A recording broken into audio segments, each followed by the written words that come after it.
everyone. My name is Clément Calais. I'm the Deputy Consulate General of France in Chicago. I am very happy to see you all today for our conference on water preservation and management in North America and Europe. This is a great day for us, and I hope for you all. I'd like to thank, to begin, the International Interior Design Association. We had two wonderful breakout sessions upstairs just before this conference, and we'd like to thank them very much for welcoming us today. So I'm not going to be any longer. I'm going to invite Consul General of France, Yannick Tagan, to the floor for some words of introduction. Thank you very much.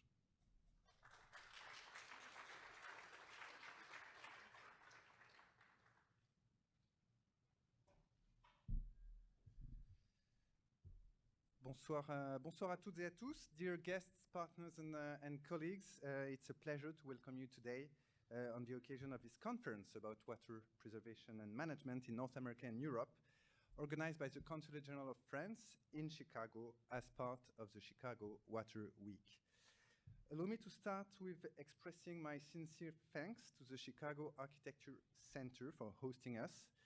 Beyond the fact that we love to work with the CAC on many projects, there was for us no better place for such a conversation almost on the bank of the Chicago River. I also want to warmly thank Current, our key partner in this initiative, whose leadership in organizing Chicago Water Week has created an invaluable platform for exchange and action. Today's event is part of France's broader effort to connect global ambitions for water sustainability with tangible and local action.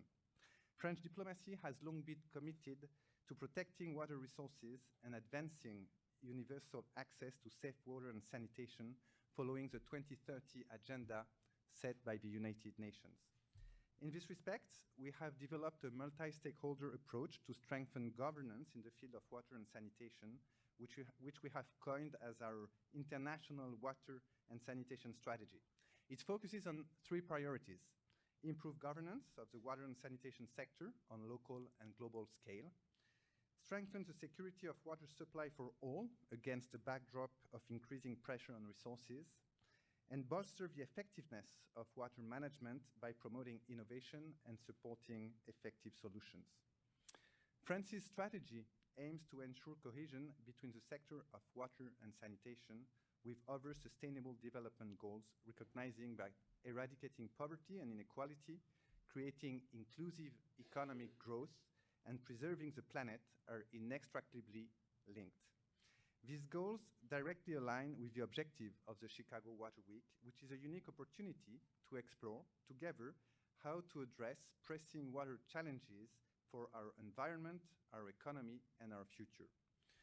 After two interactive sessions dedicated to innovative water technologies and green supply chains between the Atlantic and the Great Lakes, tonight's conversation will explore global water sustainability, preservation strategies, and policy solutions. By bringing together industry experts, academics, innovators, this Water Sustainability Forum aims to open a space for more discussions and collaboration, fueled by our collective determination to build a sustainable water future. Our ambition in being part of the Chicago Water Week is to ensure that France, through its academic research, as well as its know-how and capacity for innovation, is fully involved with all local players. This is why I'm glad to acknowledge the invaluable work of our Office for Science and Technology, of the French-American Chamber of Commerce in Chicago, of the Midwest chapter of the French Foreign Trade Advisors, and of La French Tech Chicago. Without their full commitment to this project, this event would not have had the same impact. Working as Team France with all our local partners is crucial to making a meaningful contribution to this fundamental debate on water resource management. So allow me here to take a moment to congratulate the whole team for their hard work over the last few months to make this event possible, and to extend very special thanks to the colleagues at the Consulate whom you have already met or you will be meeting tonight. Clément, you just saw him, Pascal, Valérie, Laura, Emily, please give them a huge round of applause.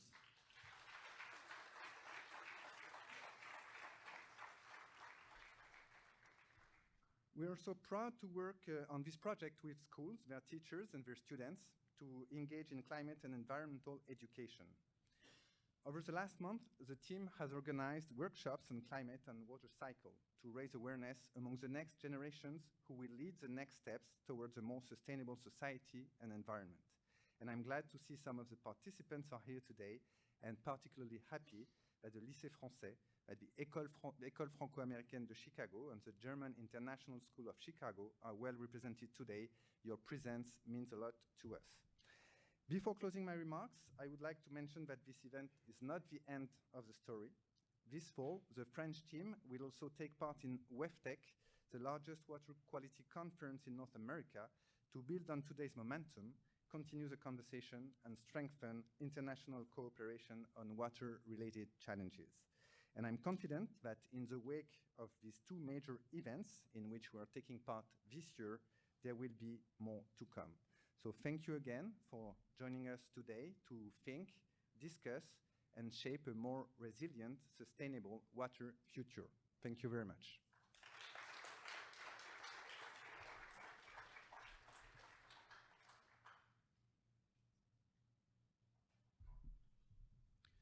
And now we are going to watch a 5-minute video that explains what we did this year on water issues. You will see some of our friends of the team France and also a few students that participated in the workshop that Yannick just mentioned. So I hope you enjoy it, and just after that you will have the panel coming up on the stage. Thank you very much.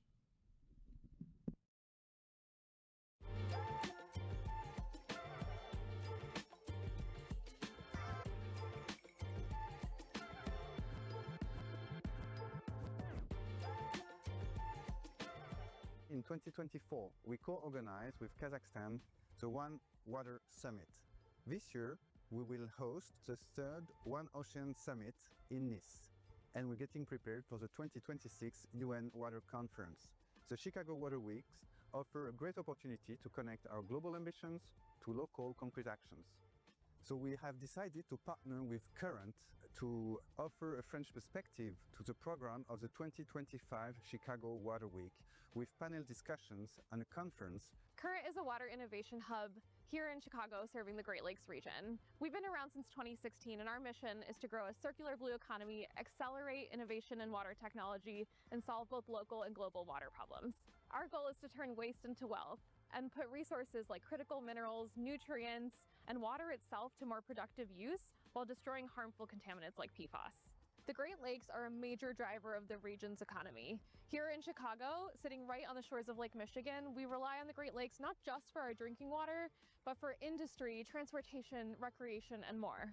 Because we experience such a diversity of water challenges here in our region, the Great Lakes region is a great place to trial and test new technologies to solve water problems that we're experiencing both locally and around the world. By sharing expertise, technologies, and best practices, Europe and North America can build a stronger response to all the challenges we face in terms of water preservation and management. The Water Week is a great opportunity to connect, learn, and act. It's a great opportunity to raise awareness here in Chicago about our common challenges. And there's no better place than this region to talk about water, because it holds 1/5 of the freshwater resources of the world.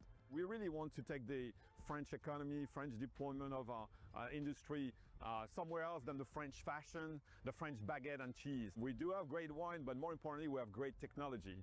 And even like the French Chicago Water Week is the opportunity for us to help showcase this technology, showcase new companies that are involved in clean tech and water treatment.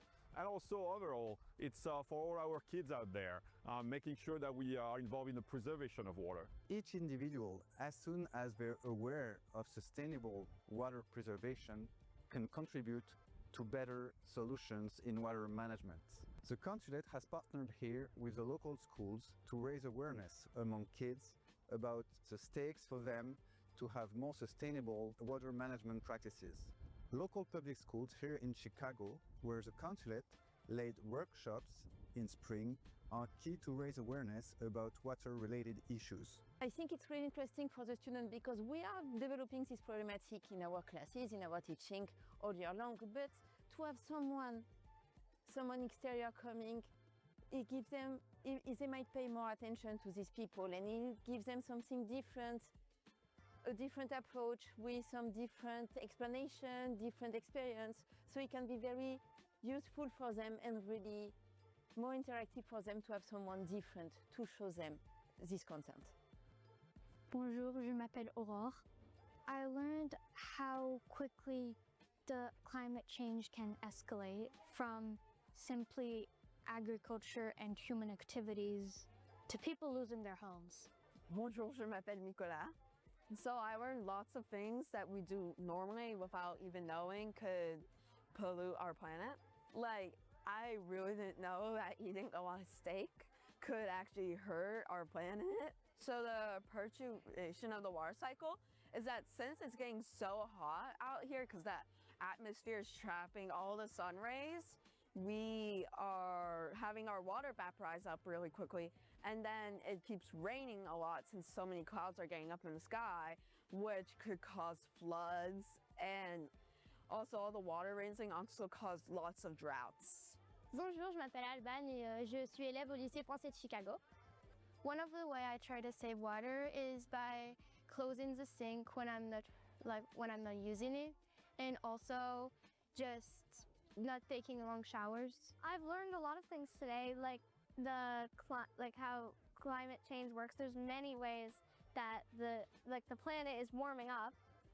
Well, water is not eliminated. We don't have as much as we think we have, because also to take the salt out of the ocean is very expensive. So we have to use the clear water from lakes, and there's not that much. So we have to use it carefully and not heat it up too much.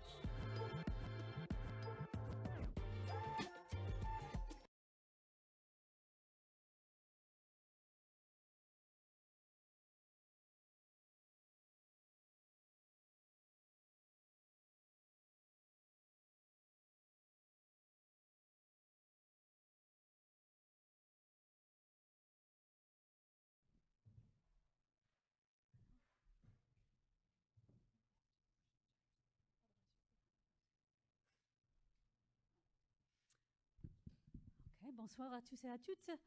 Premièrement, c'est à moi de remercier Monsieur le Consul Général qui est là et toute l'équipe de consulat. Thank you so much for hosting us tonight, and for all of your leadership across what sounds like multiple years on water globally and locally. My name is Nina Nudnik. I'm the Chief Commercial Officer for Current, which is very proud to host Chicago Water Week and convene so many wonderful partners across town to host all these wonderful events. Current, as you heard my colleague Kalindi say in the video, is a local organization focused on expanding and strengthening the blue economy, thinking about water technology and innovation here in Chicago and Illinois, and now more broadly across the region. About a little over a year ago, we were awarded one of then 10 Regional Innovation Engine Awards from the National Science Foundation to expand with a group of partners, about 60 or more now across 6 states, thinking about how to recover useful nutrients and minerals from water and wastewater, remove harmful chemicals, think more broadly both about the research, the commercial activities, and the workforce necessary to build this economy around water for our entire region. And water, as Kalindi mentioned, is this incredibly ubiquitous thing. It is the fundamental, I'm a biologist by training, it's a fundamental molecule of life, but it's also fundamental to economic activity. And interestingly, I think, which is really unusual for something that is so ubiquitous in our lives, is also an economic and national security asset, and something that often forms both connective tissue and potential sources of conflict between states and nations and boundaries around the world. And so this particular panel tonight is an incredible example of people coming at all of those problems, both technological, commercial, human, and diplomatic, around water all across both our region here locally and around the world. So I'm going to give each of our panelists an opportunity who will far better introduce their own work than I ever could.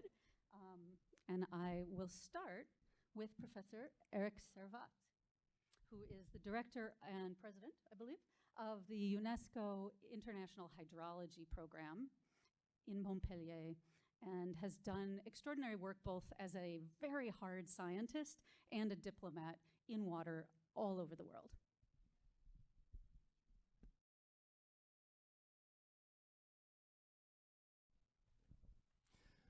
Thank you very much, Nina. I'm very happy to be there tonight, and I would like to thank the Consulate for inviting me to come here and to take part in the panel. I try to, as the director of a UNESCO center, I try to organize science, and I try to be a diplomat for many things. You know, UNESCO is such a big house. We try to address what will be the next challenges regarding water sciences and water resources, quantity, quality, hydrological risks. That's very, very important. And what you have to consider, what you have to get in mind when you are thinking of water resources is the fact that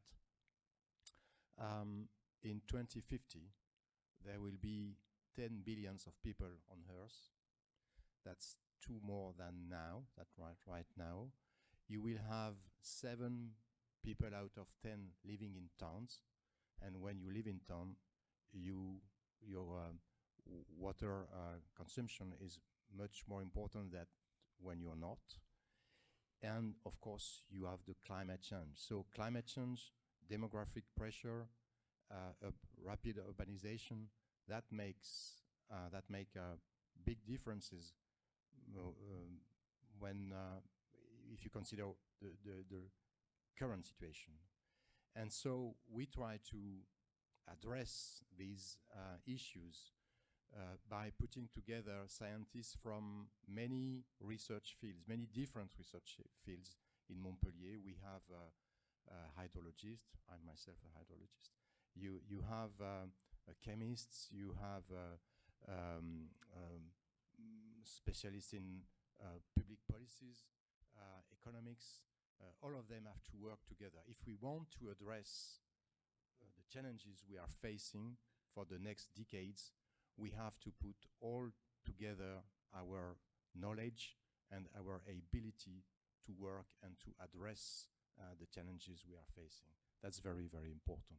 Pluri and interdisciplinary approaches are what we need to address the challenges.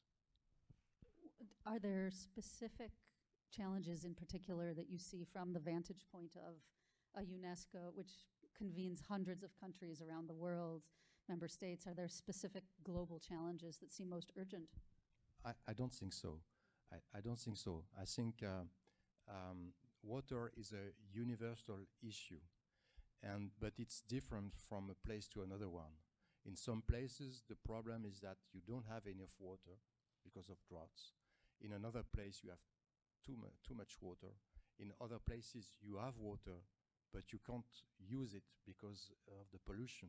So everywhere, you have to face with difficulties, with problems. They are different. They all need specific solutions, but you can't really say the biggest one is this one. You have to consider the local conditions and what you are facing locally to try to adapt the best solution as possible to the challenge you're facing. That sounds very complicated and very nuanced. And I think I want to throw it to Professor Rachel Havelock from the University of Illinois Chicago in the Freshwater Lab. You have done this work, similar diplomatic kind of cross-disciplinary work first in the Middle East for a long time, a very notably water scarce region. Now here in the Great Lakes, kind of the opposite, water abundant. Are there similarities? Is it really entirely location dependent? And how do you bridge all these disciplines to do that kind of work? Great, thanks so much for the question, and hi everyone, thanks for being here. So when it comes to water, I think that the materiality of water, right, what water is, what's in the water, how much you have access to, how little you have to conserve, there's a very unique relationship between humans and this water, because the water that we consume and come into contact with forms us in many biological, health, social, and cultural ways. And our social and cultural decisions impact that water, right? How contaminated is it? Who faces the worst floods? Who deals with the most degraded infrastructure? So that's the first reciprocity. It's kind of the materiality of being a human being and all of those impacts that we have in relationship with water. And then there's a real specificity, because water's a generalizing term, but there's also something that's quite geographically bound. And for me, the most powerful unit and scale of thinking about water really is the watershed. Now, what's a watershed? I'm sure many people in this room know it, but it's when you think about the kind of boundaries that are formed when rain drains across landscape. So I'll give you a hypothetical example, because Chicago is a very unique place, but hypothetically, if a drop of rain fell right here, it would drain into Lake Michigan. It would be in the Lake Michigan watershed. Again, also hypothetically, if it fell west of Ridge Road, a road a bit west of here, it would be in the Mississippi River Basin.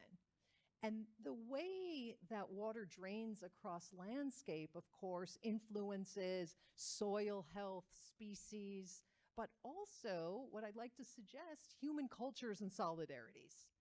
And we all have the most in common and the most at stake with the people with whom we share a source of water, right? What goes on in that water impacts us all. Now, it certainly doesn't impact us all equally.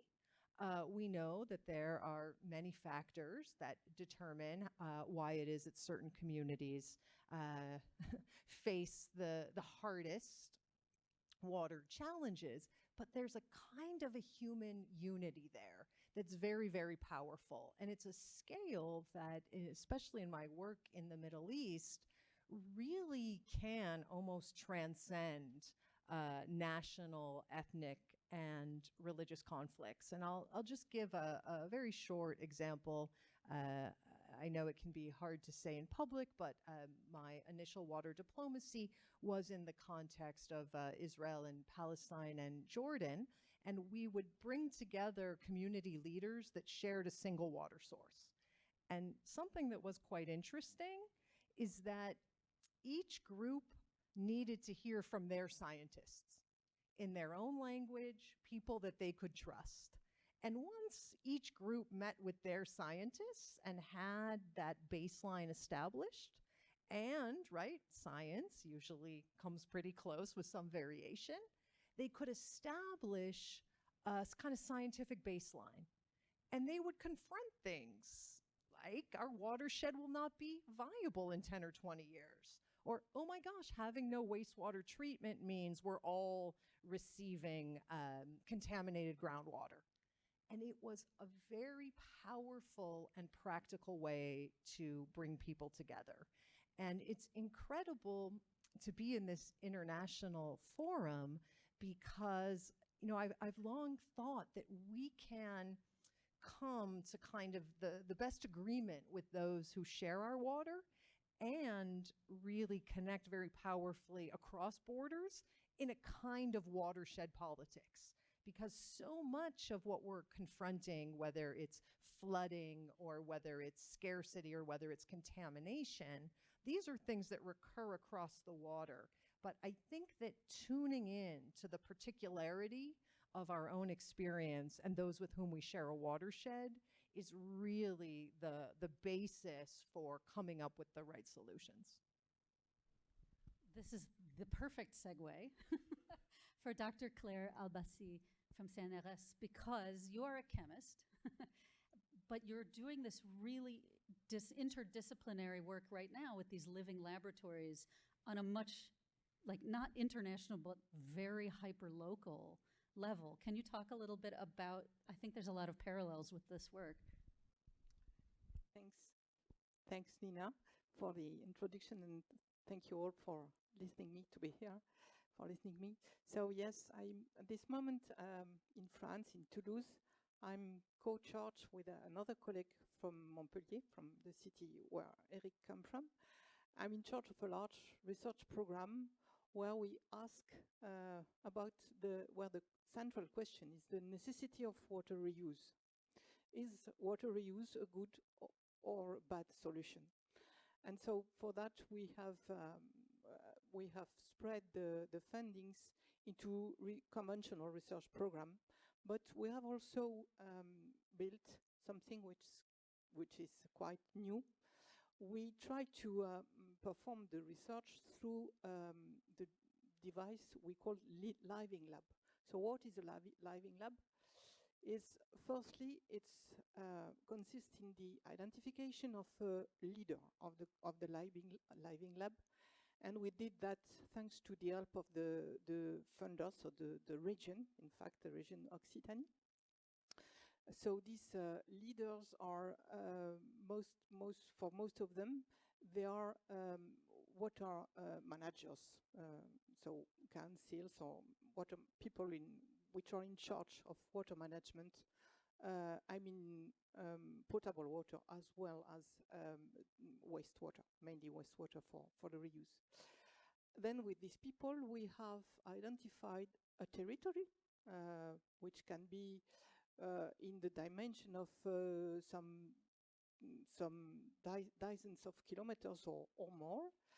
And then we have identified, so the idea is to lean the research on the reality of the field.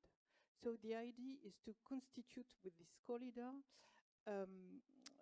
a steering committee with representative people of the society. I mean, it could be citizens if the Living Lab is on the city. It can be farmers if the Living Lab is on an agricultural territory. It is also components of water managers, of course. And so we have decided about, we have invited some 5 to 10 people to participate to this steering committee. And we also asked to some academics to join the steering committee. So we have 6 living labs at the scale of the region. And we have invited, so for each of the committee has something like 12 to 15 people. And the role of this committee is to identify the problems, the questions around the reuse.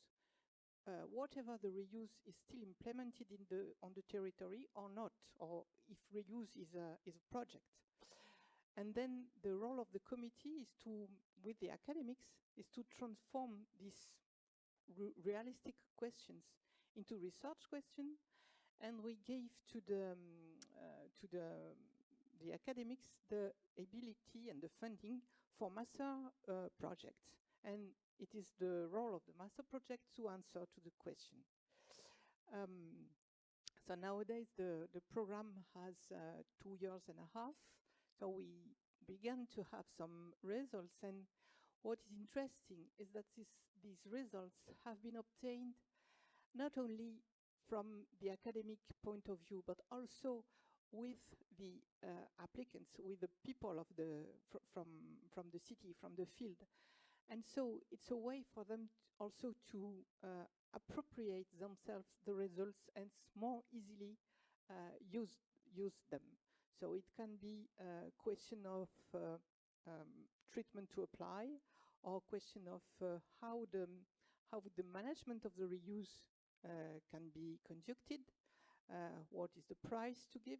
Who will pay this new treatment and the distribution of such a water. And so this it is really an enthusiastic way of performing research to me, to have the chance to manage such a project. Fantastic. And you've set up, Dean, because we've talked about international scale diplomacy, local scale diplomacy, science and technology and stakeholders, and let's talk about the market. So where does the market come into all of this, and is it antithetical to some of these bigger diplomatic endeavors? Can they work hand in hand? How do you see that playing out at the Water Council? So nice to meet everybody, and thanks very much for inviting me. Just to set the context also, have anybody seen the movie Wayne's World, just as an example? And you've heard the bit Alice Cooper say about Milwaukee, and in terms of the history. So Milwaukee was founded by the Native Americans, and Alice Cooper said in Wayne's World, interpretation of the word Milwaukee is a good place by the land or good place by the water, but it really, our location was founded by people who were using water as the resource to raise their families and to conduct trade. And interesting enough is that the first settlers from Europe that came to Milwaukee area were the French. And they used the waterways to come to Milwaukee and to trade, and those were the first settlers hundreds and hundreds of years ago. And now after the French came the Germans, and with the Germans, they brought beer. Again, a very unique aspect of bringing people together. And so when we look at our industry that we have here in the Milwaukee region, it really is based around, frankly, the brewing industry, because those breweries, when Milwaukee was the brewery capital, they needed to have the supply chain. The companies that were making the pipes and the pumps and the valves and the meters to supply that, and process water. All of those companies have evolved over a period of time. And it was really about 20 years ago when we discovered that there was this unique aspect of all these water technology companies in the region. And early on, though, it was also this relationship on a global scale, because we were looking to see, what other regions where there were these water technology industry focuses. And we came to realize that the companies that we were engaged with, and we've got about 250 water tech companies in the region, were all pretty much global industries because they needed to work across the entire world as well. And I think that is an example of how this is all being driven as well. I was listening into the discussion that we had, or that was happening earlier as well, and the emphasis around municipalities and governments as well, and that is all very, very true as well. But what's really impactful are the businesses that are providing the resources and the technologies that those utilities are using, but also the businesses that use water. And frankly, there are so many more of those as well. But the challenges are very global, but it's also, I'm reminded of a phrase that in politics here in the United States is, all politics is local, and frankly, all water is local as well. And I think you heard that from the others as well.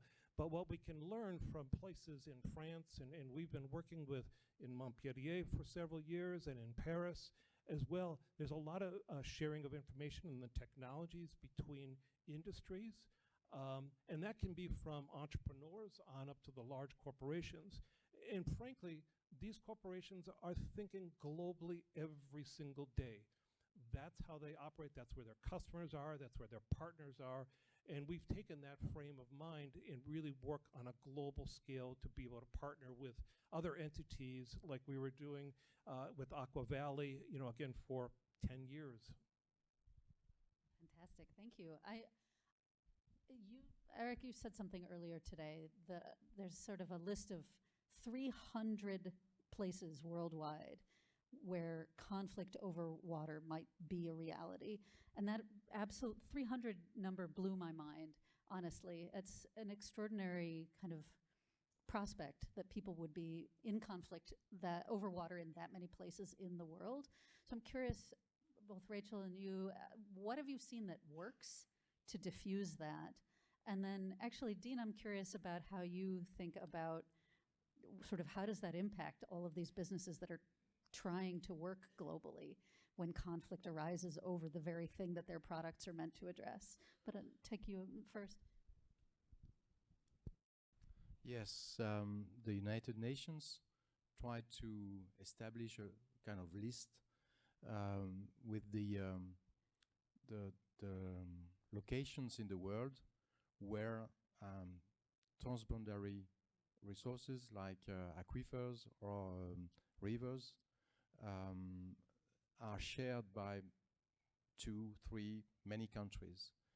And there are 300 locations in the world where it could be a source of potential conflicts, but hard conflicts with military processes and so on. For instance, just let me give you one.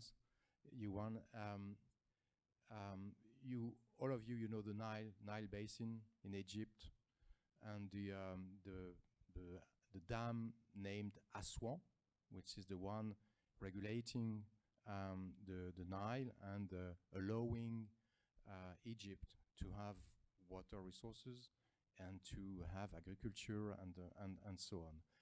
Just keep in mind the fact that at the time being, only 3% of the water of the Nile is going directly to Mediterranean basin.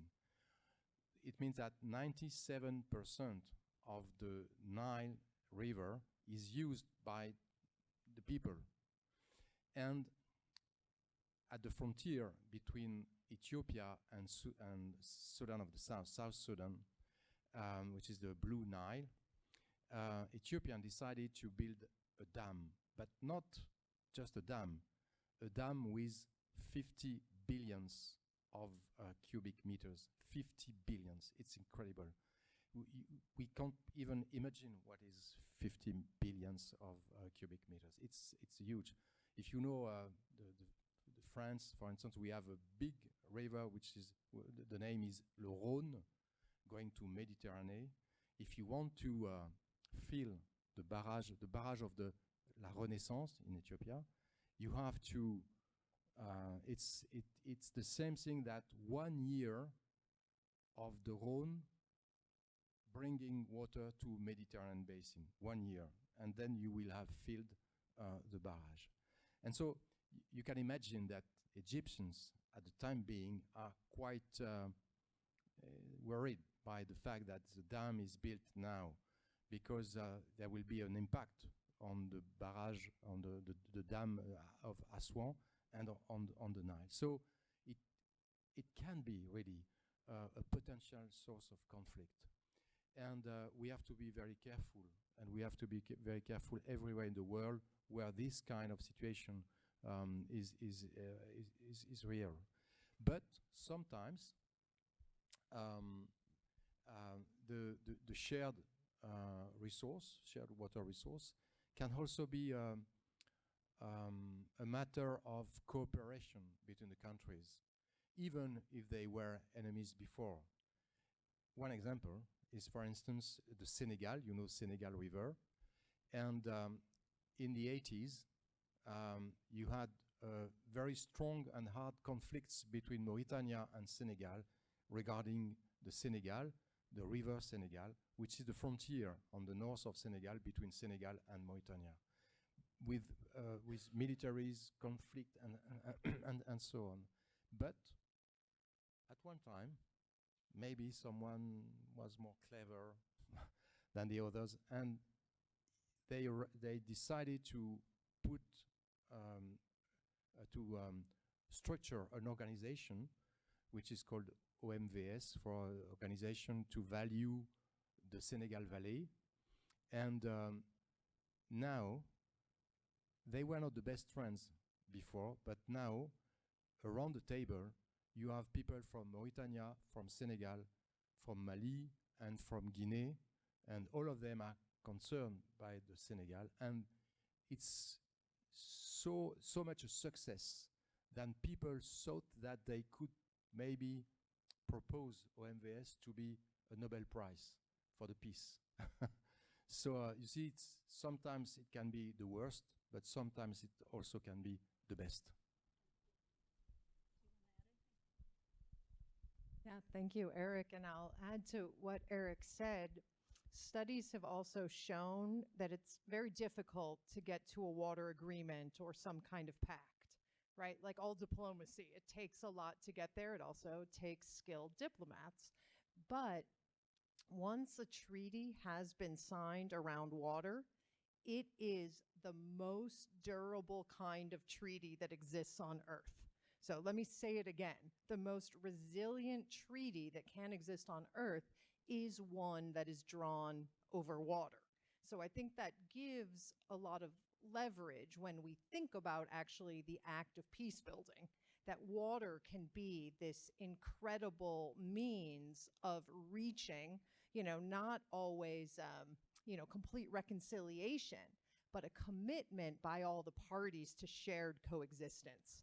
Because if you look down the other way of what happens when a watershed diminishes, disappears, becomes irremediably contaminated, everyone loses in that situation. So again, this kind of tangibility of water offers a tremendous example. And, here we are in the Great Lakes Basin. The United States and Canada have a treaty that goes back to 1909. It has achieved the kind of stability and cooperation between the countries that's engendered many, many more binational governance organizations. So that's one for the diplomats. But I want to say one more thing for the business leaders in the room, is often when diplomats or political leaders go into the process of negotiating a water treaty, like they're trying to work out around the Colorado River in the West, the elected officials are in a certain way speaking for business because they are trying to protect the allocations to their industries and to agriculture. Well, there's a real role that I think business can play, and it can take many forms, but let's focus on just one right here. With technologies of water recycling and reuse, with geothermal possibilities of heating and cooling, right, industries can also play a role, in fact, of increasing the overall supply of water through techniques of recycling it in closed-loop systems in their industry, of interacting with lakes and rivers, with deep lake cooling systems that they cycle through and treat. So again, there's a way in which, especially around issues of scarcity or flooding contamination, the elected officials are always speaking for you, business leaders, and there's a way that you can be contributing in advance and in parallel that can make more water available, can make technologies widely available, and that can have a stabilizing effect on the society you're speaking about. And this can be in places of extreme conflict, but it can even be in wealthy places. So there's a way in which there's often a sense of like, oh, we want the politicians to allocate this or give us that. But there's, I think, around water, a unique role for business to lead and to parallel and really in terms of implementing technologies wherein thirsty industries use less water or are supplied a single time or supply water to replenish watersheds, recharge aquifers. Like there's room for leadership that can actually help the diplomats. Great statement on that. I mean, I'll just echo that, but it's also one where, these conflicts are happening for lots of different reasons and very, very, very, very complicated as well. But there are companies that are coming up with amazing innovations across the entire world. And, you put a challenge out to these companies, the water tech solution companies, they love that challenge to figure this whole thing out and to come up with these novel approaches to be able to use water so effectively. And they've done that in Singapore and Israel and other places as well. But I think it's also, I was really struck by watching the video earlier and seeing the young people that were on the video, but also here in the audience, because that's going to be our next innovator and our next, solution provider in this as well. The other thing I wanted to comment is that we often think of those conflicts around water as that's someplace else. That's not the case, because we have conflicts here within the United States and even within this Great Lakes area. And I think back to this was a few decades ago. A governor from, I think it was New Mexico or Arizona, was running for president and said, listen, I have a great idea. What we're going to do, the southwest part of the United States needs all this water. We're going to run a pipe from the Great Lakes, and we're going to send it down to the southwest because they need the water. That campaign, I think, lasted one more week because he basically lost all of the Great Lakes. And they really became united to create the Great Lakes Compact, to say this is a shared resource that we have in this region as well. Mind you, even within our region, there were conflicts because we were the sort of first community to test the compact, because there was a community west of Milwaukee, just a few kilometers to the west, that was growing and expanding. They needed water because all of their water, when that drop of water hits, it went down to the Mississippi. And for many, many years, there was a big conflict to go on that people were literally across the street from each other fighting over water, and to be able to come up with an agreement that was workable for everybody.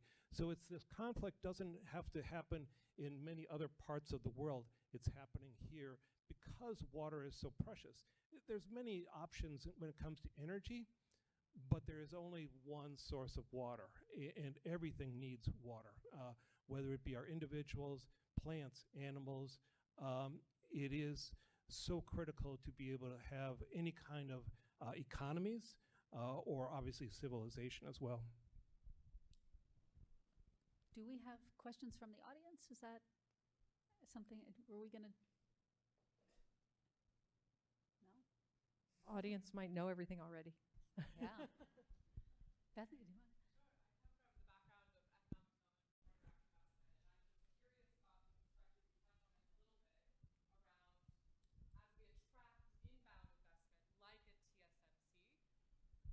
Like when we attract inbound investment like a TSMC, this administration, for example, is going after many other large-scale, thirsty industries, if you will.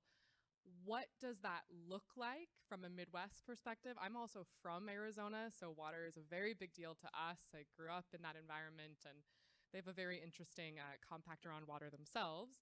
But I'm just curious, as we try to grow and relocalize industry in the US, what that strategy should look like from a diplomatic perspective and from a business perspective. I'll start this off. As we talk with a lot of companies, particularly the large corporations that we're engaged with, they're already doing things. We in many ways, we just sort of like, do your thing, because they know how to get into other places as well. But it's the entrepreneurs, the small businesses, who look at the United States and see a huge market. And it is unbelievable in terms of people who come in and see this vast area of opportunity. And I still struck by people who fly in, whether it's Chicago or Milwaukee, when they're flying across the lake and they go, that is an ocean out there. But it's, that ocean, to my left, is also just a sample of what's all going on within the United States. And I think that those businesses, we need to be able to bring them here because they've got technologies, got solutions, they've got people as well to be able to develop those new ideas. But it's also comes back, it's very different of what you're going to develop here versus Arizona, versus in Florida and so forth. And for certain companies, I know there was one that we were working with out of France, this was several years ago, had a great technology using solar to clean water. Wasn't necessarily the best fit for us, in the cold and the cloudy, but we were like, hey, listen, this is a great technology for the Southwest, and really to encourage that piloting of those technologies there. If I can jump on too with a very local Chicago example. So, this interaction between government and industry really does set geography and infrastructure. So, the famous example, the lovely river that is here is the world's only river that runs backward. Now, why does it run backward? Because in the 19th century, with early industry, meat packing, coal, brick making, and the like, the idea was come industries, come laborers, right? All the kind of heart of Chicago is based on that. But the waste poured into what was once a little meandering Chicago River, and it contaminated the drinking water supply, massive outbreaks of diseases, and a lot of geoengineering was tried before they eventually said, okay, let's send our waste out of here and send it down the Mississippi River and into the Gulf of Mexico. And that goes on until today, which, my freshwater lab is actively trying to transform, because this is the largest freshwater diversion on Earth. This is valuable water in a time of water scarcity. So, we really are at this 21st century moment of needing to rethink that infrastructure and that geography and the value of that water that we've been paying to treat as waste, instead of taking all the valuable minerals, metals, nutrients, and actual water from it. But really, to your question, so the question that you ask is a huge one, because it really sets the map for going forward. And I think in attracting industries, whether in the arid West or the relatively water-abundant Great Lakes, industrial use should be all on recycled water. Now, there isn't a one-size-fits-all of water recycling, and I love Claire's question. You also have to ask, does it make sense or does it not? Like, that's the quintessential scientific question, and the answer isn't always that it doesn't always make sense, but the expectation should be, as we build our next economy and our next industrial profile, is we should be doing that as close to a closed loop as possible. I mean, we need to get off a model of production and waste, because what is waste but the possible source of the next production? And so that's really key. And again, these are all things for all the smart people in this room and others to work out. But I think for all new industries going forward, we get off the waste model, because I think we all know, whether it's the wastewater of the Chicago metropolitan area or the plastic wrappings of the things we consume, there is no way. There is no way anywhere locally or globally to send waste. So we have to get off the waste stream idea and really innovate our way out of it. You have set up the perfect segue once again to Claire, because the waste of the 19th century was obvious, you could see it. The waste of the 21st century is invisible. It's microplastics, it's PFAS chemicals. What are the technologies that you feel are the next best options? I know you've kind of evolved from pure chemistry into also some molecular biology. So where are you seeing the greatest possibilities? Thanks for this question. Indeed, probably most of you in the room knows that it exists a lot of technology to treat the water. So to treat the water, we have 2 points.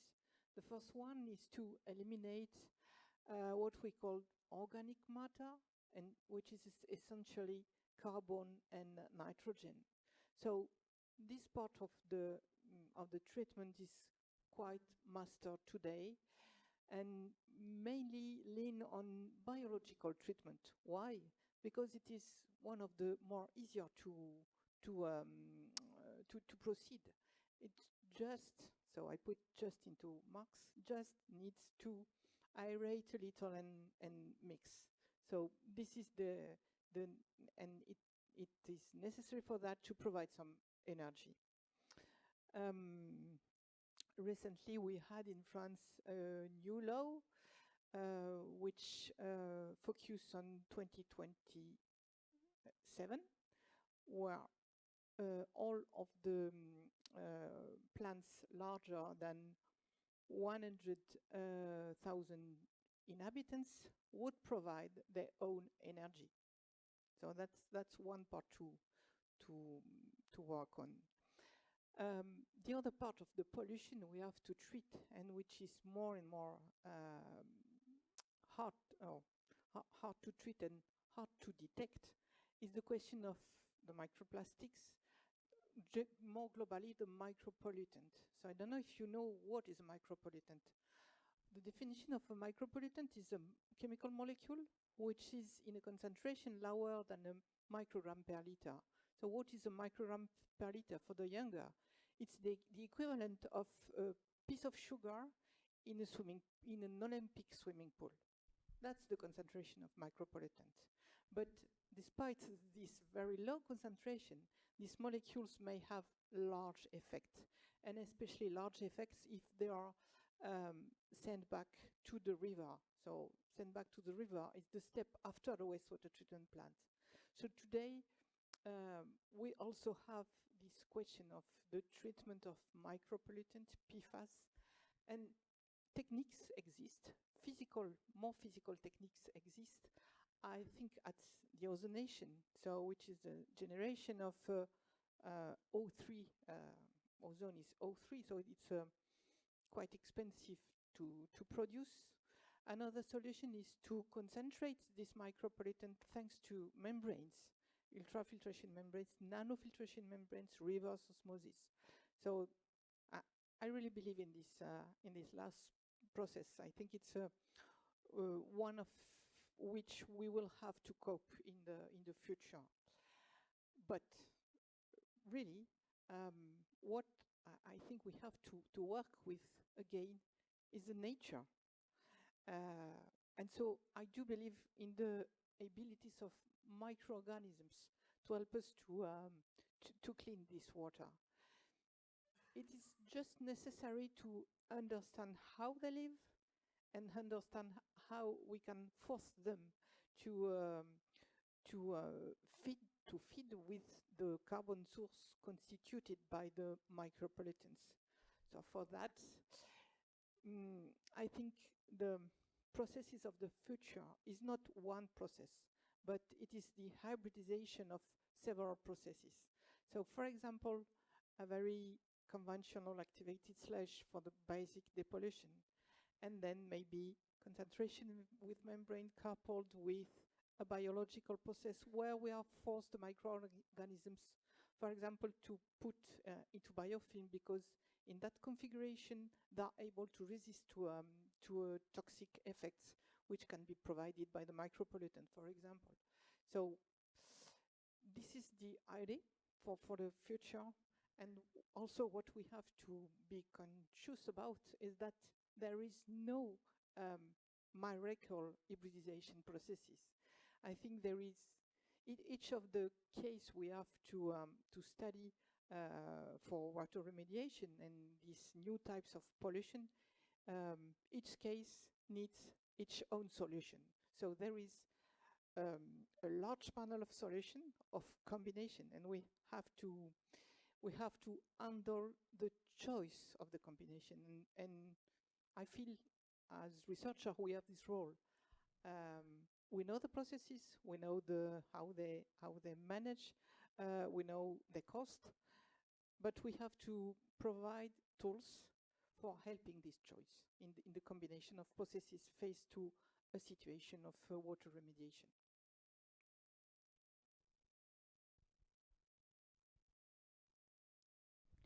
Did we have anybody else in the audience who, yes, there's a question right there. Okay, thank you so much for all of this. I want to sort of kick this into the future a little bit. So the word innovation gets used a lot, but what we mean by it is a little vague. There's a sense that digital and AI gets into it, but innovation can be, I don't know, as physical and creative as coming up with a new way to line pipes so that they can handle briny water, so for cooling and that kind of thing. So I'm wondering, what 5 innovations do you see going forward, and any which direction? You can have 1, you can have 2, however many you want, that really have got your imagination, that have got you looking and saying, that's a great way forward. I'm going to respond by not giving you 5. I'll give you 20. No. I know. I'm actually going to sort of look at it a different way.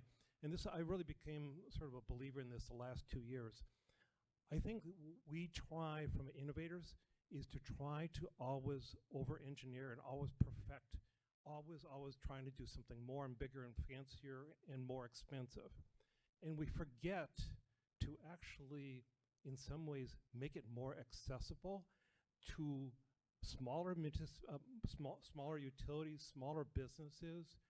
You know, there are so many different utilities that are out there that are run by one person who's also cutting the grass, you know, for the Little League and so forth. And we over-engineer some of these things. And I would really challenge from an innovation standpoint is how do we make these technologies accessible to small businesses, medium-sized businesses, as well as utilities as well, because they can't afford some of these big fancy things. And I'll just end my comment real quickly. There was a small business up in northern Wisconsin who, plastic extrusion company, use a lot of water. They were using 900 gallons of water a day. They had to do an expansion. They brought in some new equipment, and they went from 900 to 19 gallons a day. And they said, wow, we saved a lot on our water bill, but our energy bill plummeted. And that motivated them to look at other avenues and approaches. Just doing some things really, really simple can have a big, huge impact. And I'm also a strong believer on the supply chain. I know that was talked about earlier. We have to be able to engineer for the supply chain, because those small businesses are vital to those big corporations. And they want to be able to keep those customers. But we can't over-engineer because they can't afford it, they can't use it, it has to be accessible to them. You have taken the words right out of my mouth. I remember years ago, after the West African Ebola outbreak, hearing from someone who had been working in a clinic in, I think, Liberia, who said the #1 technological solution that we really, really needed was a fax machine, because we could not get the word out, right? And so a lot of the time it is access and affordability and the supply chain. And yes, innovation gets thrown around all the time, but that is also a place you can innovate, right? Is the business models of getting the technologies that do exist to the people who need them. That being said, I'm a biology nerd, and so I'm with Claire, and I think that solving chemistry problems with biology is the way to go. So I'm very interested in engineered organisms and using that to solve problems that historically have been solved by chemistry and materials. Yeah, I would say that the best innovation is the one you need where you are. It's very important because what I was saying is water issue is a universal one, but the solutions are linked to the local conditions. If I take the case in France, for instance, in France, in the north of France, all this year, there was a lot of rain, too many rain. And so the problem was so different from the one we had in the south of France, for instance, at the border with Spain, where the climate was the equivalent of what we have in the Sahelian areas in Africa, desertic one. And so we need innovation, specific innovation in the north of France to face this huge amount of rain, and we need specific innovation in the south of France where we have no rain. And I think these are innovations produced, imagined, adapted in developed countries. But we also need specific innovations in the countries where you don't have the money, but you have the people, and they live in so difficult conditions that you need to bring them a specific innovation, something that won't need the money, but will produce them water, and water with quality. Enough water and quality water. So the right innovation is the one you need where you are, where you live. That's very important. And so it's difficult to give you one or two or three. It's really depends the way you, the place you live and the means you have to implement the innovation. For instance, we know here how to depollute water. We can do it. We can do it here. We can do it in France. But you won't have in many, for instance, in Mali or in other parts of Africa, you won't have the means to install stations to depollute water. So you need to imagine, for instance, very local stations, maybe with plants, no technical means, but plants only, very located for a few number of families, but it will provide them with right water to be used. So really, we have to think of the place before thinking of, I will come there with my innovation. Maybe another innovation could be sobriety. For example, and dealing with the PFAS, I don't know how is it here, but in France we had this year a new regulation that forbid the usage of PFOA in the manufacture goods such as clothes and also the dishes and things like that. When I say sobriety, I also think that we, as water users, we can be careful in the amount of water we are using and the things we are putting in this water by our everyday gesture.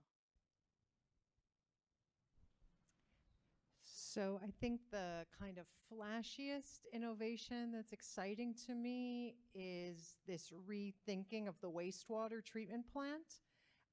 Here at the Stickney plant, the biggest in the world in the Chicago area, they harvest the phosphorus and sell it as a slow-release fertilizer.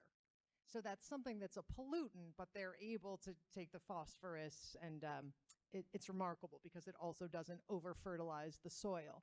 I'm also very excited to see things that are going on in the state of Ohio where the wastewater plants are opening up office parks so that the industries that come connect to recycled water. So kind of plumbing it and priming it in advance. So that's really, as I think everyone's getting, I really want to like banish waste from our vocabulary and our world and really, really want to do away with what I call single-use water. The idea that we use water a single time and dispense with it. The second thing I'll say has to do with water pricing. And they have implemented something in Philadelphia that I think is a really good way forward and something we're going to want to be looking at globally, which is a water bill that's tiered to your income. So that no household in, again, wealthiest country on earth, this should never happen in my view around the Great Lakes Basin, that no household is denied water because of a lack of ability to pay. So I think tiering people's bills according to income is a brilliant thing because we should all contribute to the health of our water system, but not everyone can contribute equally. So water affordability would be the next innovation.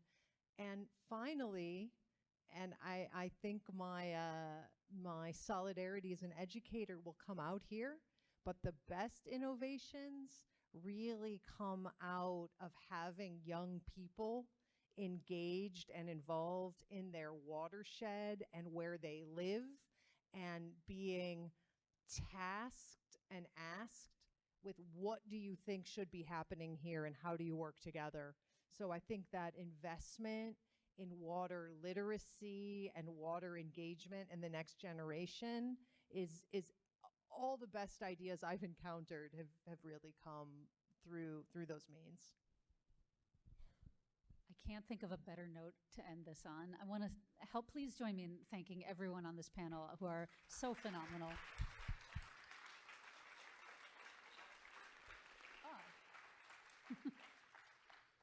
And many thanks to all of you and to our hosts again, the French Consulate, and everyone involved. Thank you so much for coming tonight.